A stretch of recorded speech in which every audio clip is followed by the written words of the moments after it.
اور کمزور کب شروع ہوتا ہے؟ جب میری نمازوں میں بے ٹائمی، بے قاعدگی آنی شروع ہو جاتی ہے، کیونکہ نماز مومن کی معراج ہے۔ مومن کی ملاقات کیسے ہوتی ہے؟ نماز کے ساتھ۔ اور اللہ نے اپنی مدد کا طریقہ کیا بتایا؟ کوئی چلا کلا نہیں بتایا۔ اللہ نے فرمایا یا ایھا الذین آمنوا استعینوا بالصبر والصلاۃ، اے ایمان والو مجھ سے مدد چاہتے ہو، ذلیل و عزت چاہتے ہو، بے اولاد و اولاد چاہتے ہو، بیمار و شفا چاہتے ہو، مقروض ہو بندوبست کر دوں میں، تو تیرا کام کیا ہے؟ صبر اور نماز۔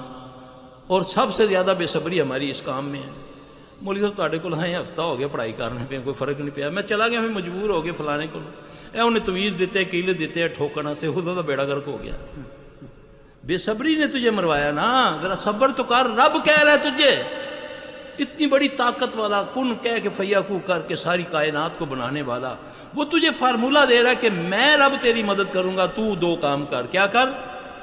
صبر اور نماز۔ نہ مجھ میں اگر نماز ہے تو صبری نہیں، بے صبری ہے، اگر بے صبر ہے تو نماز نہیں ہے۔ وَاسْتَعِینُوا بِالصَّبْرِ وَالصَّلَاةِ۔ پھر سب سے بڑی بات ہے کہ اللہ سے ملاقات معراج کہتے ہیں نا، پھر آپ نے فرمایا مومن کی معراج ہے نماز، ہے نا؟ تو اللہ اس کے کتنا قریب ہے؟ نحن اقرب الیہ من حبل الورید، اتنا قریب اللہ، اور نہ اس نے تمہاری چگلی لگانی ہے کسی کو، نہ تجھے شرمندہ کرنا ہے، تم نے چپکے سے بیٹھنا ہے، اس کے یا اللہ جتیاں بھی لینیاں نہیں، وہ کہے گا دے داں گا، یا اللہ نمک مکیا ہے، وہ بھی اس نے کسی کو کہنا ہے کہ وہ جا دیکھو میرے کو جتیاں منگنا ہے، یہ وہ رب ہے تیری ساری زبانیں سمجھنے والا، تیری رگے حیات کے قریب، خزانوں کا مالک، تجھے پکار رہا ہے، حیا علی الصلاۃ حیا علی الفلاح، آ تجھے میں دونوں جہاں میں کامیابی دوں گا۔ کتنی مسجدیں بڑھتی ہیں، کون جاتا ہے؟ مجھے کہتے ہیں صرف صاحب دعا کرے اللہ میں کامیاب کرے، اور بدبخت مجھے کہتا ہے تجھے کیا پتہ میری قبول بھی ہوتی ہے کہ نہیں؟ جو قبول کرنے والا خود تجھے 5 ٹائم بلا رہا ہے، آ حی علی الصلاۃ حی علی الفلاح، کہ میں رب تیرے ساتھ وعدہ کرتا ہوں کہ تجھے دونوں جہاں کی کامیابی دوں گا۔ کتنے لوگ جاتے ہیں نماز پڑھتے ہیں، کتنے لوگ بیٹھ کے دعا مانگتے ہیں؟ ہم نے تو اللہ سے تعلق خود خراب کیا ہوا ہے۔ جب اللہ سے تعلق خراب ہوگا، جب اس ملک کے بادشاہ سے تمہارا تعلق خراب ہوگا، تو پھر شیاطین تمہارے پر جھپٹیں گے، پھر بدماش لوگ تو تجھے نہیں چھوڑیں گے۔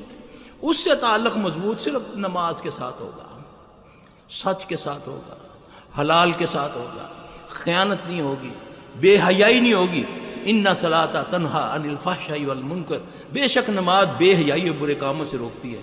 40 سال سے نماز بھی پڑھوں، 50 سال سے، پھر چگلیاں بھی کروں، حسد بھی کروں، فلمیں بھی دیکھوں، بیٹی کے ساتھ بیٹھ کر، بیوی کے ساتھ، نانی کے ساتھ، دادی بیٹھی ہوئی ہے، میں سارے کاموں سے فارغ ہو کر ڈرامے بھی دیکھ رہا ہوں، فلمیں بھی دیکھ رہا ہوں، گھر میں ساز بھی چل رہا ہے، تو بتاؤ تیرا قرآن صحیح ہے یا تو غلط ہے؟ تیرا رب کہہ رہا ہے ان صلاۃ تنہا عن الفحشاء والمنکر۔ اپنے اعمال کو دیکھو، قرآن غلط نہیں ہے، بسم اللہ پڑھتے ہو، اللہ کے نبی نے فرمایا یہ پیچھے ہٹ جاتا ہے۔ اگر بیچ میں یاد آ جائے بسم اللہ اول آخر کہہ دو، وہ کہہ کر دیتا ہے، وہ الٹی کر دیتا ہے۔ قسم اللہ کی ان چیزوں کو میں نے اپنے تجربے میں نے جب حدیث کو سنا، پڑھا، اس کے بعد جن کو رگڑا دیا، پوچھا تم نے اسے کس طرح کیا، ایسے تمہیں کیا ہوتا ہے، اس دعا سے تجھے کیا ہوتا ہے، پھر وہ بتاتا ہے مجھے یہ ہوتا ہے، یہ کرتے ہو تو یہ ہوتا ہے، یہ کرتے ہو تو یہ ہوتا ہے۔ اللہ کے نبی صلی اللہ علیہ وسلم نے کوئی فضول باتیں آپ کو بتائیں ہیں؟ ٹوائلٹ میں جانے کی دعا ہے، آپ نے فرمایا جب تک آدمی خاموش رہتا ہے شیاطین کے درمیان اس کا پردہ رہتا ہے، جب وہ بولے گا تو پھر وہ پردہ ہٹ جاتا ہے، پھر وہ تمہارے جسم کے ساتھ کھیلتا ہے۔ آج فون ہے، ہیلو میں ذرا لیٹرین چ بیٹھا ہوں، میں فون کری، ٹوائلٹ کے اندر باتیں ہو رہی ہیں، کپڑے اترے ہوئے ہیں، باتیں ہو رہی ہیں، بیوی سے باتیں ہو رہی ہیں، بیوی اندر سے وعدے دے رہی ہے ہانڈی ذرا چولہا بند کر دینا، ذرا لگ نہ جاوے ہانڈی۔ یہ کیا ہے؟ یہ ساری باتیں اللہ کے نبی بتا کر گئے ہیں کہ مت بولو، دعا پڑھو، باہر کھڑے ہو کے دعا پڑھو، اللہم انی اعوذ بک من الخبث والخبائث۔ یہ کیا ہے؟ مذاق ہے کہ اللہ میں تیری پناہ میں آیا ان پلیت جنوں اور جننیوں سے، اس کا مطلب پاک بھی جن ہوتے ہیں، خاص کر کے کہا پلیت جن اور جنیوں سے گھر سے نکلنے کی دعا، کوئی ایسی دعا نہیں جس سے تمہارا جو اقرین ہے، جو تمہارا جو ہمذات ہے، وہ تم سے علیحدہ ہو جائے۔ صرف اس دعا پڑھنے والا، رسول اللہ صلی اللہ علیہ وسلم نے فرمایا جو گھر سے نکلنے کی دعا پڑھتا ہے، بسم اللہ توکلت علی اللہ لا حول ولا قوت الا باللہ، باہر جو کھڑا اس کے انتظار میں کہ آج یہ نکلے گا، اس سے میں یہ گناہ کرواؤں گا، یہ کرواؤں گا، یہ کرواؤں گا، جو اس کا اپنا ذاتی جن جو اس کے ساتھ اللہ نے پیدا کیا ہے، وہ اس سے پوچھتا کیوں کھلوتے ہیں تم، کیوں کھڑے ہوئے ہو؟ کہتا میں اس کے انتظار میں ہوں۔ کہتا ہو چلو میں اس کا ذاتی جن ہوں۔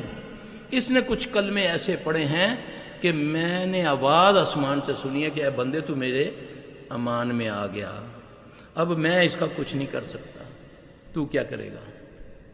ہے یقین ان باتوں پہ؟ بتا کر گئے رسول اللہ صلی اللہ علیہ وسلم۔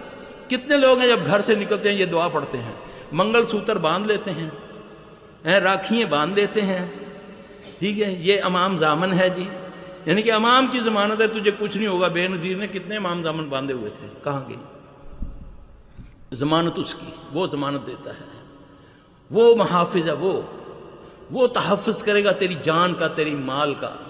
فجر پڑھ ٹائم پہ، بیٹھ کے اذکار کر، بچوں کو جگا، اللہ مجھے آپ سب کو توفیق دے، پھر دیکھو انشاءاللہ تعالیٰ یہ مصیبتیں کیسے بھاگتی ہیں تمہارے گھروں سے۔ آج ادھر ادھر بھٹکتے پھرتے ہو، سفر کرتے ہو، لمبے لمبے فلاں جگہ جاؤ جی، یہ کرو جی، وہ کرو جی، اور تیرے گھر میں تو اللہ کے قریب نہیں، اللہ تیرے قریب ہے۔ کتنا قریب ہے؟ اتنا تو تیری امی بھی قریب نہیں ہے، تو بھی نہیں اپنے قریب، وہ تیری رگ حجات کے قریب ہے۔ جب تم مجھ سے دعائیں مانگتے ہو وَإِذَا سَأَلَكَ عِبَادِي أَنِّي فَإِنِّي قَرِيبٌ أُجِيبُ دَعْوَةَ الدَّاعِ إِذَا دَعَانِ، جب تم دعائیں مانگتے ہو میں تمہاری دعاؤں کو قبول کرتا ہوں۔ اس اللہ کو چھوڑا ہوا ہے؟ اللہ سے رابطے کے لیے صرف اور صرف نماز آزما کر دیکھو، کبھی ایک دم کو خبر ملتی ہے کوئی کسی قسم کی، اسی وقت گھر والوں کو بولو اٹھو وضو کرو، 2 نفل پڑھو، گھر میں 2 نفل پڑھو، مسجد کی نسبت گھر میں نفل زیادہ افضل ہے، پھر اس کے بعد سب دعا مانگو۔ دیکھو کیسے مصیبت کا پہاڑ جو آپ کو ٹیلی فون کی وجہ سے پتہ چلا ہے کیسے دور ہوتا ہے، ایسے وسائل، ایسے اسباب میرا رب پیدا کرے گا کہ انشاءاللہ العزیز چند گھنٹوں میں، چند گھڑیوں میں اللہ تمہاری اس مصیبت کو ٹال دے گا۔ یہ اللہ کا طریقہ ہے، یہ محمد صلی اللہ علیہ وسلم